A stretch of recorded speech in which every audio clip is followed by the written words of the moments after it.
Hi, everyone, and welcome to the live today. It's on my coaching Facebook page, so hopefully you get this. If not, I'll share it. I think I can do that, share it to my regular page.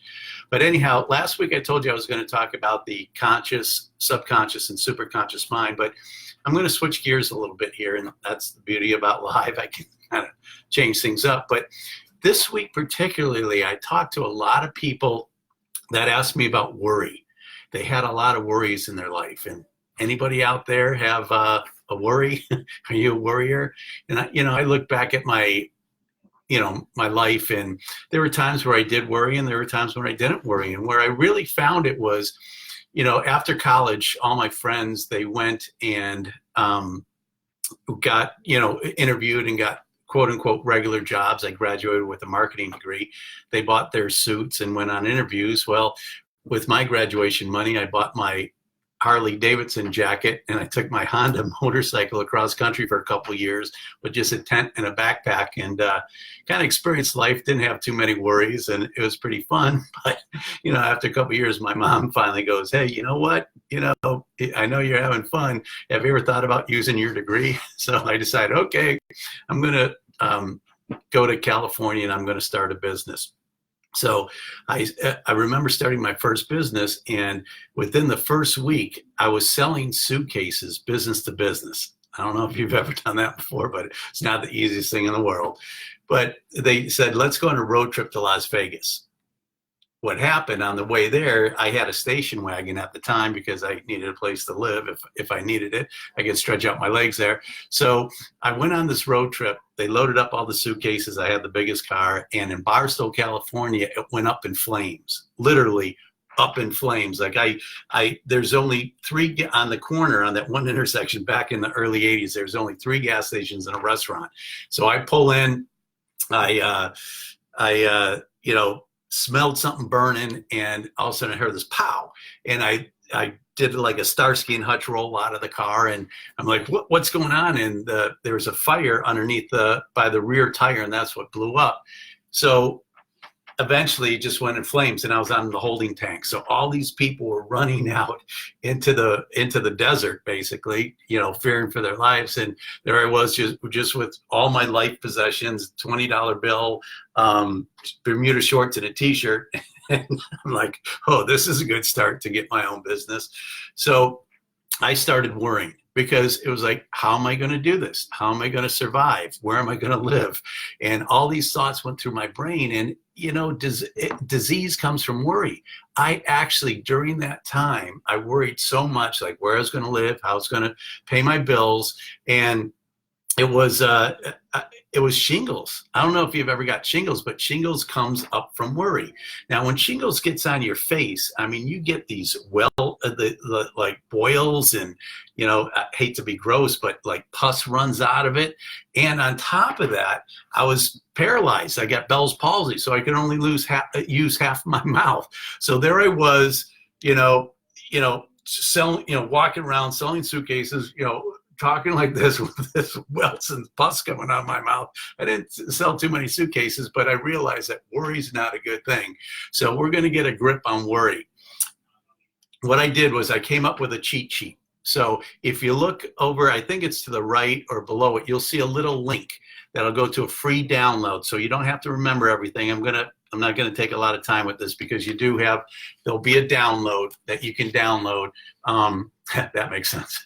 And have it there, and you can do exercises. So there's rooms where you can actually write things down in there. So I'm going to go over the three simple and quick ways that you could stop worrying right out of the gate. First one, remember your past successes. How many times in your life, and I can't even count how many in my life, have I sat there and go, oh God, how am I going to get out of this? That I'm so worried about this. Oh my God, what if this happens? What if that happens? And I'm just worried about this event, and what you worry about tends to manifest. So that kind of, gets the ball rolling in the wrong direction. So what I realized is what a lot of people did, and I believe it was the Israelites, were when they got out of the Red Sea, they crossed the Red Sea, and they started having, I think they're memory stones, or it was on a staff, that they would actually write these times down so they could look back at it and say, okay, they were worried but they were delivered. So what I decided to do was I started saying, okay, what were some of my biggest worries and what good came out of them? And I remember, sometimes like, okay, how am I ever going to pay my rent? And I was worried about it, but it always happened. I was always able to pay my rent. So, you can write down, there's a list here. You can write down, how am I going to pay my rent? Or some people that I talk to, they're worried about losing their job. So you can write that down. I'm worried about losing my job. Put a cross through it if that's what's happened in the past. And instead, I eventually got a promotion. So if that's happened to you, or let's say you've gone through a relationship in the past and you felt brokenhearted, you had heartache, and you said, is anybody going to love me again? And that's a worry. Will anybody ever love me again? Cross that out, because you probably, if you've gotten into another relationship, you're worried for nothing. So it's really important to share your past successes with yourself so you can remember them and realize that you are going to be delivered from most of these worries. Okay, step number 2, the memory box. This one blew me away. This is a game changer. This guy, when I was younger, I met him and, I told him that I do have some worries. And he goes, well, have you ever heard of the worry box? I said, what's that? He said, well, it's pretty simple. What you do is you just take a box, like a shoe box or something, write down all your worries, big or small, put them on little small pieces of paper, put them in the worry box, and don't look at it again for 30 days. So I did that. And I had a lot of worries, by the way. There's like 30 of them, I think. So anyhow, I put them in there. I forgot about it for 30 days. And after 30 days, I opened it up again. And I'm telling you, if it wasn't 100%, it was 99% of those worries that I was worried about at the time never even happened. And that's a good psychological edge that, again, going back to your experiences, the stuff that we're worrying about doesn't happen. And here's the thing, I heard this before. If you worry about something and it never happens, your body still goes through that physiological process. Remember, it can cause disease. It did with me, with shingles and Bell's palsy, being paralyzed. So if it never happens, you went through it anyhow. And if it does happen and you worry about it, you go through it twice. And if you don't worry about it, but it does happen, you only go through it once. So again, why worry? I know these might sound like simple things. It's called simple. It's not always easy to do, but they work. I've seen people transform their lives all the time, going from heartache to finding their soulmate, from losing a business to picking themselves back up and even having a more successful business. And all those worries just were for nothing.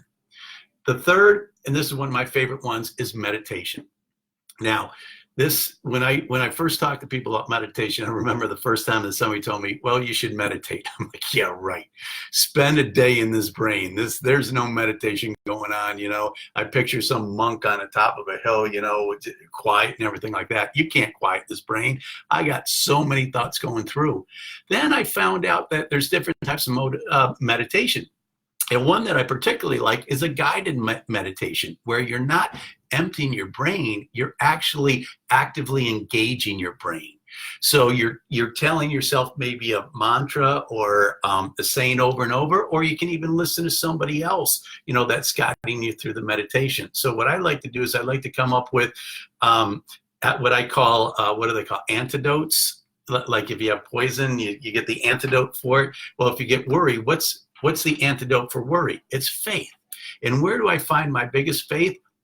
You all know me, I'm a big believer in God, and I find it from the Bible. I mean, this thing's been around for thousands of years. It's the bestseller ever. There's got to be some truth to it. So I looked up worry, and it's in there 345 or 356 times, something like that, like one for every day of the week, every day of the year.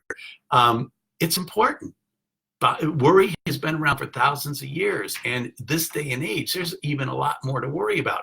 So I try and find some faith-filled statements that I could put in my mind. Some of my favorites, and it's on the worksheet, is with God, all things are possible. So if I'm worried about how am I going to do this? How am I going to do this? Well, first of all, I've shown myself time and time again, me trying to do something alone without connecting to the power of God doesn't always turn out great. So I'll say, with God, all things are possible. So I take the pressure off myself, I plug into my power source, and my mind gets better, and I start thinking clear, I'm calmer, and I can make better decisions to come up with solutions to get what I really want out of the situation, not disease, but to actually manifest the blessings in your life that you can get. So on that cheat sheet, go ahead and download it, because I have a couple of my favorites on there, and you can come up with your own. Worry is a big thing, and I really care about you, and I know how it's hurt me in the past, and I really want to reach out and help you and make sure that you can take worry, put it aside, fill it with faith-filled thoughts, and have the blessings you deserve. So go through the worksheet, look at the 3 steps. You don't have to do all 3, maybe one resonates with you, but do your homework.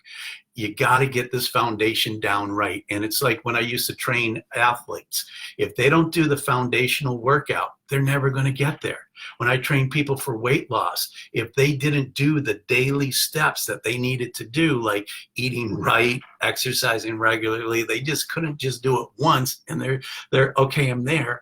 You have to make sure you do this. Now, there is some deep-seated beliefs that are probably the stem of your worries. And in the coaching, we really reach in deep, and we root that out and put in the new beliefs, so you don't have to worry as much and get on with your life. So anyhow, if you're interested in the worksheet, go ahead and download it. If you think this could, if you're not a worrier, but you think this could help somebody else out that you know is a worrier and they're driving you crazy because they're worrying, feel free to share this with them.